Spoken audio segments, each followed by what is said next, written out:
내 삶을 변화시키는 축복에 대해서 생각을 하고 있습니다. 이미 예배에 대해서 우리가 묵상해 보지 않았습니까? 하나님께서 우리를 부르시는데 어디에로 부르신다고? 예배로 부르신다고 했습니다. 그러면 예배가 주는 기쁨, 예배가 주는 축복은 도대체 뭐냐? 우리가 삶을 살아가는 데에 기쁨으로 그 삶을 살아가게 하는 셈이 되고 능력이 되고 힘이 되고 통로가 되고. 다시 할까요? 원고도 없는데. 예배가 우리에게 기쁨을 주는 통로가 됨을 믿습니다. 예배를 이 세상을 험악하게 감당하면서 좌절합니다. 무너집니다. 깨어집니다. 그러면서 놀랍게도 어떠한 선택을 우리가 하는지 아세요? 예배를 닫아버려요. 거기에서 힘이 나오고, 아멘. 거기에서 위로가 나오고, 거기에서 방법이 나오고, 거기에서 능력이 임하여 오는데, 멸함된 표현입니다. 용서하십시오. 마음 삐졌다고 예배를 닫아. 예배를 닫아. 이건 아주 잘못된 선택이란 말이에요. 예배를 통해서 우리가 하늘의 음성을 들을 줄로 믿습니다. 음성을 듣는다라는 것, 뚫린 귀로 살아간다는 그게 복이에요. 그게 어디에서 온다고요? 예배를 통해서 온다고 우리가 살펴보았습니다. 그래서 예배는 뭐라고 했죠? 설레임이다라고 했습니다. 예배에 대해서 얼마나 기대하고 계십니까? 예배를 얼마나 준비하십니까? 한 주간 동안 얼마나 학수고대하십니까? 학수고대하십니까? 제가 참 예민한 사람이긴 합니다만은 그럼에도 불구하고 제일 잠을 설치는 계절이 있는데, 요일이 있는데, 그게 언제냐면 토요일입니다. 토요일입니다. 그래서 하실 수 있거든. 성도 여러분, 부탁인데 토요일에는 황 목사를 사랑하는 일도 꾸짖는 일도 좀 내비두시면 좋겠습니다. 토요일이 너무너무 민감해요. 왠지 아세요? 스트레스? 아니요. 설레임 때문에. 소풍을 앞두고 밤잠을 이루지 못하는 그 설레임 아시죠? 설레임. 그 다음에 우리에게 주시는 놀라운 축복 중에 하나가 뭡니까? 말씀입니다. 또 하나가 뭔지 아십니까? 기도입니다. 감히 우리가 하늘을 향하여 말할 수 있는, 그리고 또 기도를 통해서 놀라운 능력이 임해와요. 음성을 듣는 기도. 또 하나 더 있어요. 순종하는 거예요. 순종. 사랑하는 성도 여러분, 하늘이 우리에게 오리를 가라. 아멘. 다시 오리를 가라. 잘 안 될걸? 근데 놀라운 은혜는 뭐냐면 오리를 가면 심리가는 힘과 능력을 주시는 줄로 믿습니다. 내가 처음 가보는 길이지만 아멘. 오리는 심리의 능력과 그 지도를 하나님, 나침반을 우리에게 주시는 줄로 믿으시기를 바랍니다. 순종이 우리에게 큰 축복입니다. 이게 순종하고 싶다고 해서 순종이 되어지던가요? 아닐걸요. 순종 또한 하나님께서 우리에게 주신 은혜요, 선물이요, 축복임을 믿습니다. 그는 좀 더 구체적으로 한 주 한 주 지나면서 살필 겁니다. 또 하나 무엇보다도 하나님과 함께 뭐 합니까? 길 가는 거죠. 인생을 가는 거죠. 어디까지 가실래요? 천국까지. 이게 하나님께서 우리에게 허락하신 복이라는 것이지. 복이라는 거지.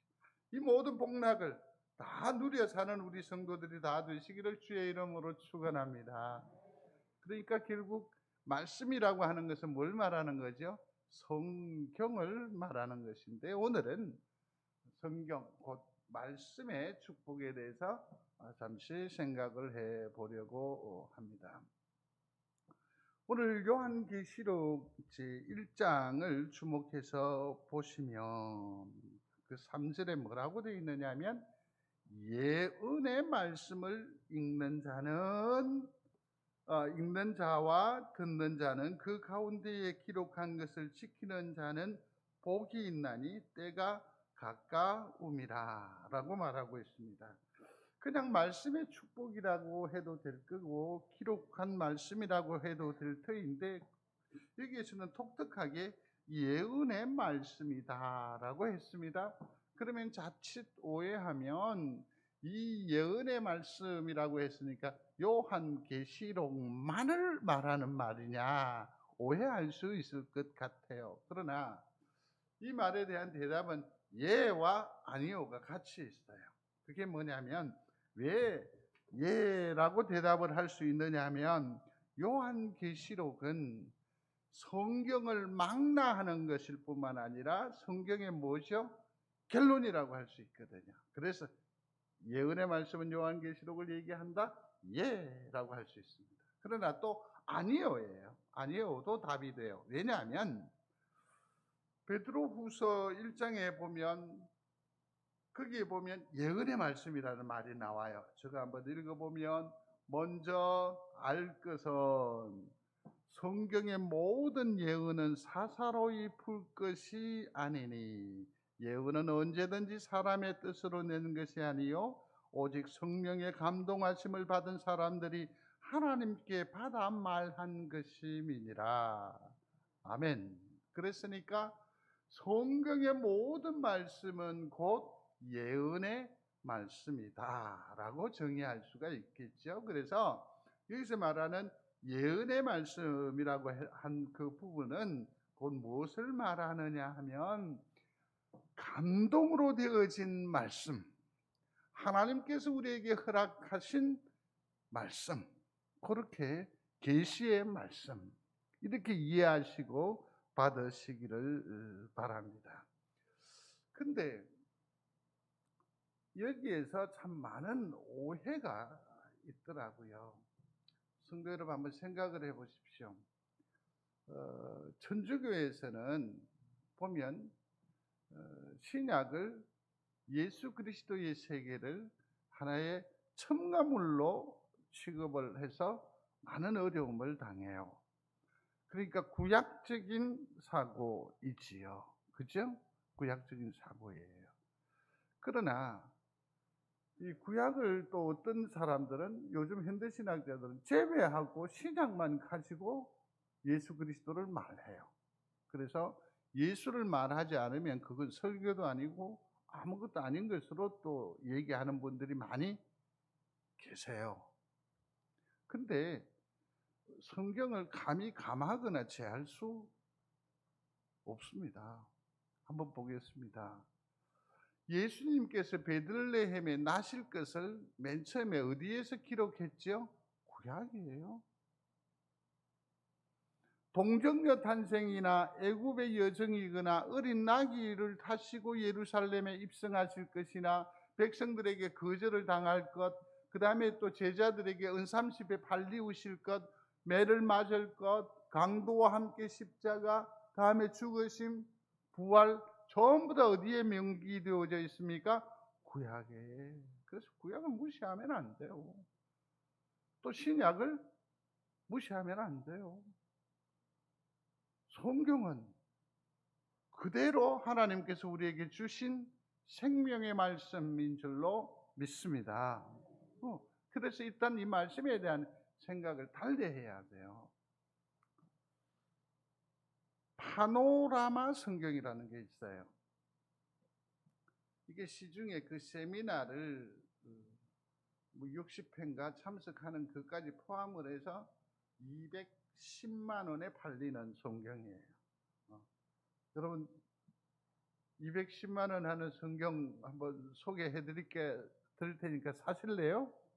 도대체 무슨 이 파노라마 성경을 보면 성경을 처음부터 끝까지 한눈에 그냥 쫙 볼 수 있게 해요. 지금 성경 읽기를 하고 계시는데 어디에서 어려움이 있던가요? 출애굽기까지 잘 넘어오다가 20장 넘어가니까 그러면 뭐 성전 짓는다고 제사 지낸다고 읽기가 너무 힘들었죠. 레위기에 오니까 무슨 놈의 사람들이 그렇게 많은지. 그래서 이 파노라마는 뭐냐면 성경을 50%나 팍 대폭출해 버린 거예요. 그래서 그들이 삭제했어요. 이 제기를 했더니 우리는 발췌한 거라고 말해요. 아주 위험한. 성경을 감할 수 있나요? 없나요? 없어요. 없어요. 오명현 목사님이라고 하는 분인데 여기 손에 들고 있는 이 성경은 뭐냐면 킹 제임스 버전이라는 성경이에요. 한번 들어보신 적이 있습니까? 젊은 사람들은 들어보신 적이 있을 거예요. 혹 여러분들에게 유혹이 되지 않기를 바라요. 여기는 보면 독특한 해석들을 많이 해요. 그리고는 아주 강력해요. 그리고서는 이 킹 제임스 버전이라고 하는 이 번역본 외에 나머지 성경들은 다 뭐다? 짜가다. 그래요. 말씀에 대한 권위를 이처럼 세상은 도전합니다. 그 중에 언제 시간이 있으면 꼭 보여드릴 건데 전능신교 들어는 보셨습니까? 목사는 뭘 많이 알고 있는 것 같죠? 전능신교. 또 다른 별명이 있는데 동방번개라고 합니다. 지금 이 땅에 신천지가 코로나19 때문에 한 방 맞아서 그렇지 완전히 휩쓸었죠? 이번 주간 한 주간을 지나면 안드레 지판가 그 사람은 정말 참 대단하더라고요. 제가 일부러 거기서 보내온 전화로 저는 대한예수교 장로의 교리를 따라서 성실하게 믿음하는 목사입니다. 부탁드립니다. 유인물 보내지 마십시오. 3번 전화했어요. 근데 이번 주도 왔어요. 계속 와요. 계속 와요. 정말 대단하죠? 근데 여러분 아실는지 모르겠는데 신천지가 저리 가라 하는 또 다른 한 괴물이 나타났는데 그게 바로 동방번개입니다. 동방번개. 이 신문이 언제 끄냐면 우리 교단의 기독신문이에요. 저 위에 보면 8월 3일자죠? 얼마 아닌 거기에서 동방번개가 특미까지 와 있다고 그래요. 혹시 여러분들도 한번 들어보신 적이 있는지 모르겠습니다. 신천지와 흡사하게 들어와요. 근데 거의 한 200만 명이나 된다라고 해요. 와. 지금 혹 모르겠어요. 자기가 동방번개의 관계인인 줄도 모르고 사는 분도 계시겠죠. 근데 이분들이 아주 독특한 것 중에 뭐가 있느냐면 포교 대상이 뭐냐면 저기 나와 있죠. 포교 대상 어디 나와 있나요? 이게 안 보이죠? 동방번개의 포교 금지 대상은 나와 있습니까? 불신자, 타이단 신도, 빈곤자, 노약자, 지체장애자인 반면 주요 포교 대상은 기독교인이다. 누구를 대상으로 한다고요? 우리를 대상으로 하고 있다는 거죠. 선교하면 어떻게 해야죠? 이방으로 향해야 되는데 이상하게 요즘은 어디로 향하고 있어요? 교회를 향하고 있어요. 교회를 교훈하고 교회를 가르치려 해요. 그만큼 한국 교회의 위상이 말씀이 이처럼 도전을 받고 있는 시대라고 할 수 있겠죠. 동방번개 조유산이라는 사람이 만들었어요. 중국 사람이에요. 중국 사람인데 왜 동방이냐고 계시록을 보면 동방에 빛이 나서 그래서 동방을 자기는 어디라고 해요? 중국이라고 하는 거죠. 거기다가 양예빈이라고 하는 여인들을 등장을 시키는데 여자 얼굴을 시간별로 이렇게 세 얼굴을 했는데 거룩한 곳에 오니까 얼굴도 못 떠네. 기를 못 쓰네. 이 사람을 여자 예수로 만들었어요. 여러분, 이 땅에 있는 여인이 예수일 수 있습니까? 근데 믿는 사람이 얼마나 된다고? 재림 예수는 그가 재림 예수예요. 논리가 어떤지 아세요? 초림의 예수 그리스도는 남성으로 오셨으니까 재림주는 뭐로 온다? 여성성을 가진, 그게 누구라? 양예빈이라는 사람이에요. 나중 천국 가실 때 혹시 양예빈이 아나 하거든. 모른다 하이소요?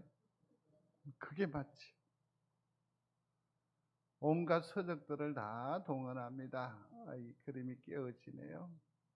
그들은 칠령파라고도 하고 여그리스도파라고도 하고 재림구주라고 하고 참 하나님의 교회라고 합니다. 하하. 굴지에 이런 빌딩들을 이루어서 모든 사람들이 안내를 받고 인도를 받아 들으면 거기에 뭐가 됩니까? 위압 당하는 거죠. 우리 교회 누가 이렇게 들어오면 그러겠죠. 아따야 이쁘네, 아담하네. 하나님의 전을 그렇게 말하는 사람, 죄송합니다, 인간도 있다니까. 근데 큰 교회 가면 그 사람들 그 말 안 해. 어디서 배웠는지 정말 잘못 배운 거예요. 하나님은 영이심을 믿습니다. 이렇게 압제를 해버려요. 다음에 사진을 더 많이 보여드릴 텐데 그건 다음에 하기도 하고요. 복원에 가면 큰 농장을 지어놓고요, 거기에서 집단 생활을 해요. 그래서 피해자를 곳곳에서 사진이 깨어져서 죄송합니다만 이렇게 일어나요, 피해자들이. 그래서 성경에서는 이 부분에 대해서 경계를 해요. 뭐라고 하느냐면 교회 밖에 성경 공부에 참여하라 하지 마십시오. 목사가 많이 부족할는지 모릅니다. 연약할지 모릅니다. 그렇지만 최선을 다하여 섬겨 살겠습니다. 그래서 여기서 문제 해결을 보아야지, 무슨 위로가 있다고 무슨 힐링센터라는 등 뭐 자연치유라든지 마음 빼앗기지 않는 여러분들이 되시기를 중심으로 소원합니다. 정의 송정제일교회 정의 황 목사가 마음에 차지 않으면 오셔서 의논하십시오. 그러면 차라리 제가 소개를 하겠습니다. 그 다음에 요즘 성도들 가운데 참 인터넷, 사실은 동방번개도 이렇게 말한다고 해서 또 보지는 마십시오. 전능신교하고 이건 인터넷에 지금 유튜브에 들어가면 지천입니다, 지천. 거기에 빠져버려요.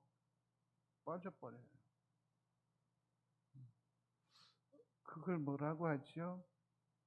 인터넷에 하나 지목하면 계속 그쪽으로 빠져드는 현상을 알고리즘. 소리해 보십시오. 알고리즘. 내가 망치에 대해서 검색을 하나 했어요. 그죠? 그랬는데 이게 좋은 것 같기도 하고 나쁜 것 같기도 해. 그래서 다시 또 망치, 또 다른 사이트의 망치를 또 봤어.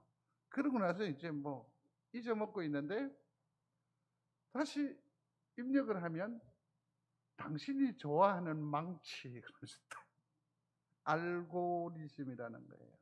내가 관심을 둔 그 분야가 이 AI가, 얘가 인공지능이 딱 캐치를 해서 기어코 그것을 구매하도록 하래요. 여러분들도 마찬가지예요. 전능신교라고 해서 한두 번 영상을 이렇게 뭐 이런 거 있네 했는데 나중에 여러분들 유튜브 탁 키면 뭐부터 나와요? 동방번개부터 계속 와요. 이걸 알고리즘이라고 해요. 커피가 뭐가 맛있나 하고 탁 몇 번 관심을 두면 나중에 뭐가 계속 떠? 커피만 그냥. 동정상이나 이런 부분에 있어서도 사랑하는 성도 여러분, 너무 빠지면 안 됩니다. 너무 빠지면 안 됩니다. 그 다음에 보면 구원의 확신을 더욱더 견고히 하는 여러분 되시기를 바랍니다. 나는 구원 받으셨습니까? 근데 뭐가 더 필요합니까? 뭐가 더 필요합니까? 모쪼록 말씀을 사랑하는 귀한 성도가 되시기를 중심으로 소원합니다. 얘기가 길어졌는데 요한계시록을 여러분들이 살펴보시면 온통 뭐냐면 심판에 관한 얘기로만 기억이 남아요. 7 인봉 얘기가 나오고 7 나팔 얘기도 나오고 7 대접을 엎으시니까 붉은 말들 타고 나오지요. 백마가 나오지요. 흑색말이 나타나지요. 이러한 심판에 관한 얘기들만 기록이 되어 있는 것으로 우리가 생각하는데 그렇지 않습니다. 요한계시록을 자세히 보시면 무려 7가지의 복을 고스란히 담고 있습니다. 그것은 모두가 다 한결같이 어떠한 내용들이냐면 주의 말씀에 관한 부분입니다. 그것을 아주 강조합니다. 그래서 오늘은 보면 그 말씀에 대해서 주목을 하려고 합니다. 첫 번째로 기억하셔야 합니다. 예언의 말씀을 뭐 해야 된다? 예언의 말씀을 뭐 해야 된다? 읽어야 된다 그래요. 락티오 디비나라는 말이 있습니다. 디비나 그러니까 우리 경상도 말로는 좀 촌스럽게 들릴는지 모르겠는데 락티오 디비나라고 하는 것은 거룩한 독서라는 말입니다. 한번 소리하겠습니다. 거룩한 독서. 예전에는 성경이 지금처럼 흔하지 않았습니다. 그래서 이게 한 권이 구배가 되면 그것도 쪽복음이겠죠. 그것이 그 동리에 들어오게 되면 이것을 회람합니다. 돌아가면서 그것을 읽는 거죠. 그러면서 거기에 말씀이 주는 그 교훈 때문에 자복하고 또 위로를 받고 그렇게 해서 다음 여기에 다른 말씀이 회람될 때까지 그 말씀을 학수고대하는 초대교회, 더 나아가서 중세교회에 아주 좋은 그러한 하나의 공동체가 형성이 됐던 게 있습니다. 그게 락티오 디비나라고 합니다. 거룩한 독서. 사랑하는 성도 여러분, 말씀을 사랑하는 여러분들이 되시기를 바랍니다. 근데 그 말씀 속에 있는 능력과 진리와 지혜와 위로와 능력을 어떻게 우리가 흡입할 수 있느냐 하면 읽어야 돼요. 읽어야 돼요. 우리 권사님들이 성경을 읽었다고 표시를 하시더라고요. 오늘도 이제 나중 광고 시간에 전달이 되겠습니다마는 그 얘기를 부끄럽게 얘기를 하시던데 저는 그렇게 생각하지 않습니다. 성한 눈을 가지고 있는 저도요, 이 말씀 읽음이 순교자적 마음 아니면 안 읽으십니다. 특별히 연로하셔서 눈이 침침한데 두세 자만 읽으면 흐드러지는데 말씀 읽음이 능하지 않는데 이건 저는 순교자적 헌신이라고 생각을 합니다. 정말 귀한 겁니다. 그래서 남들처럼 따라잡지는 못해도 괜찮습니다. 잠잠히 한 뼘의 글이라도 읽으시고, 그래서 올 연말 아니면 어떻습니까? 2년이 걸리면 어떻습니까? 3년이 걸리면 어떻겠습니까? 그렇게 가는 거예요. 근데 억지로 시간에 맞추려고 의미도 생각하지 아니하고 그냥 둘둘둘둘 가는 것, 물론 그 중에 하나님께서 역사해 주실 줄로 믿습니다. 그럼에도 불구하고 하나님께서 주시는 음성을 듣는 것이 더 중요하니까 한 뼘이라도 차곡차곡 거룩한 독서가 우리의 신앙의 습관이 되기를 주의 이름으로 축원합니다. 읽어보겠습니다. 모든 성경은 하나님의 감동으로 되는 것으로 교훈과 책망과 바르게 함과 의로 교육하기에 유익하니 이는 하나님의 사람으로 온전하게 하며 모든 선한 일을 행할 능력을 갖추게 하려 함이라. 아멘. 이게 바로 말씀을 뭐 해야 된다? 읽어야 된다. 아르헨티나의 한 할머니가 회심을 하게 됩니다. 그런데 성령의 요구는 너무 부담스러운 것이었습니다. 그게 뭐냐면 전파하라는 것이었습니다. 그러나 이 할머니는 문맹이었습니다. 글자를 읽을 수가 없습니다. 그래서 이 기도의 제목을 가지고 기도하면서 지혜를 구하였더니 그에게 하나님께서 요한복음 3장 16절의 말씀을 아예 외게 해주시는 거죠. 읽는 게 아니고 뭐라고요? 외우게 해주시는 겁니다. 그리고서는 하나님께서 주신 지혜가 뭐냐면 손가락으로 요한복음 3장 16절을 탁 치고요. 가요. 내가 사실은 글을 모르네. 여기에서 욕을 나에게 좀 읽어주겠는가. 농구공으로 땀 뻘뻘 흘리던 그 아이도 귀찮으니까 하나님이 세상을 이처럼 사랑하사 독생자를 주셔서 읽어줍니다. 그렇게 이 할머니는 뭐 합니까? 말씀을 다시 들으며 또 뭐 합니까? 말씀을 또 전하는 거예요. 정말 지혜롭지 않습니까? 그와 어깨를 맞댄 사람이 그가 사는 작은 도시의 대부분의 사람들이 이 할머니를 다 아는 지경에 이르렀다라는 거죠. 어쨌든지 말씀을 읽기로 작정하는 우리 여러분들이 되시기를 충심으로 소원합니다. 읽어야 됩니다. 말씀을 읽어야 합니다. 그 다음에 두 번째는 말씀을 들어야 합니다. 진정한 축복 속에 살아가기 위해서는 예언의 말씀을 뭐 해야 된다? 들어야 한다라는 거예요. 들어야 한다. 그러면 여기서 선뜻 생각할 수 있는 것이 뭐냐면 들어야 한다라고 했으니까 지난주에 생각한 예배와 중복되는 얘기가 아닙니까? 라고 얘기할 수도 있을 것입니다. 그렇지 않습니다. 조금 의미가 다를 텐데 같이 먼저 읽어보겠습니다. 귀 있는 자는 성령이 교회들에게 하시는 말씀을 들을지어다. 아멘.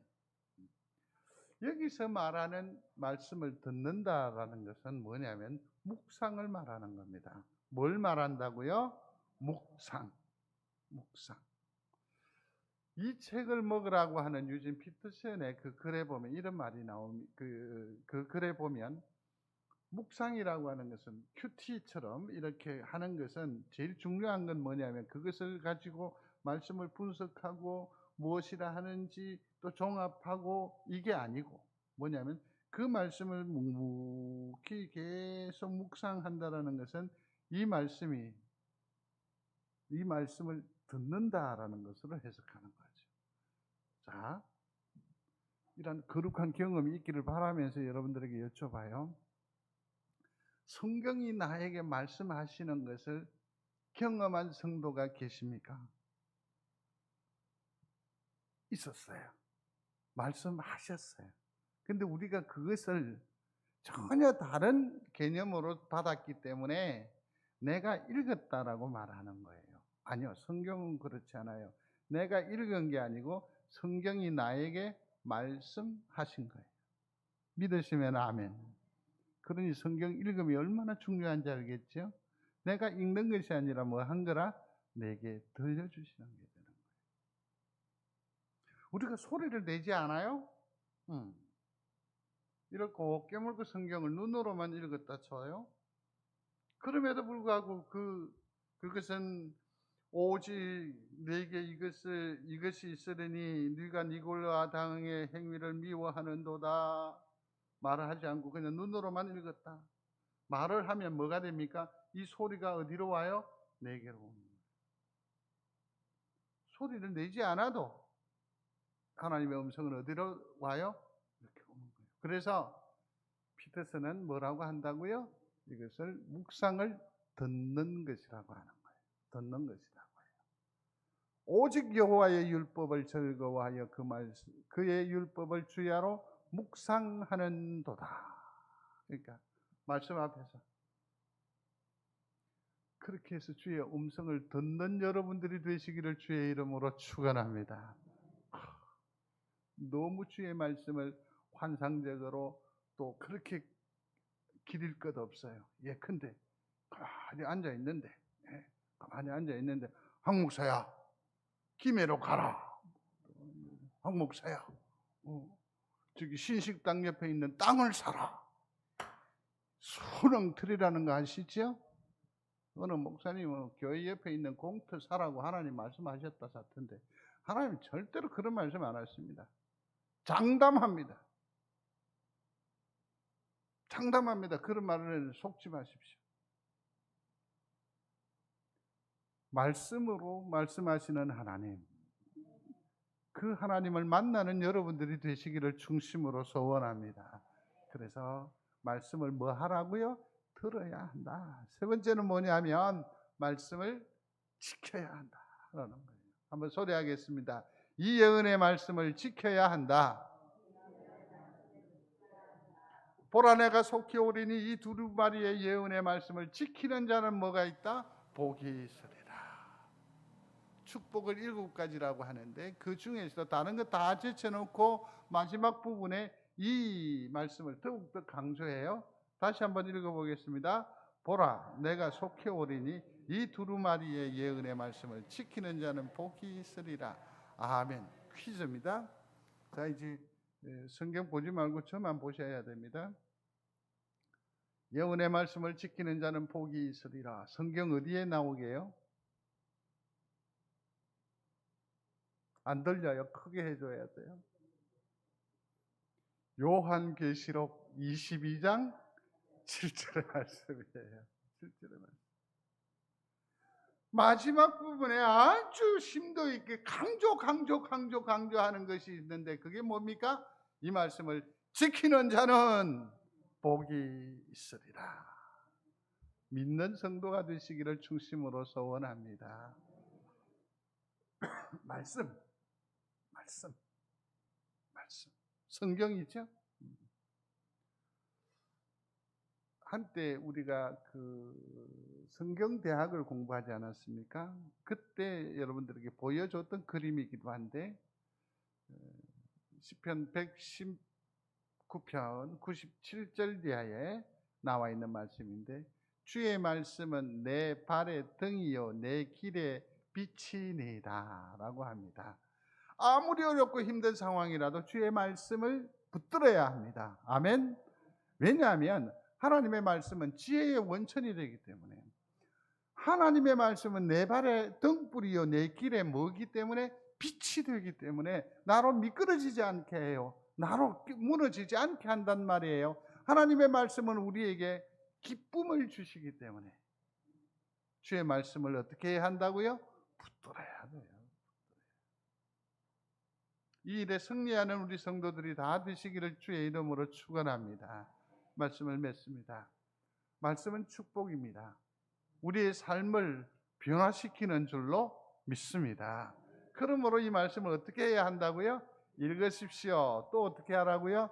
들으십시오. 또 뭐 하라고 했습니까? 지키라고 했습니다. 그래서 말씀을 사랑하는 마음으로 읽으며 또 들으며 지킴으로 이 말씀으로 말미암아 내 삶이, 내 인생이 변화되는 놀라운 영적 간증, 영적 체험이 있는 우리 귀한 성도들이 되시기를 주의 이름으로 축원합니다.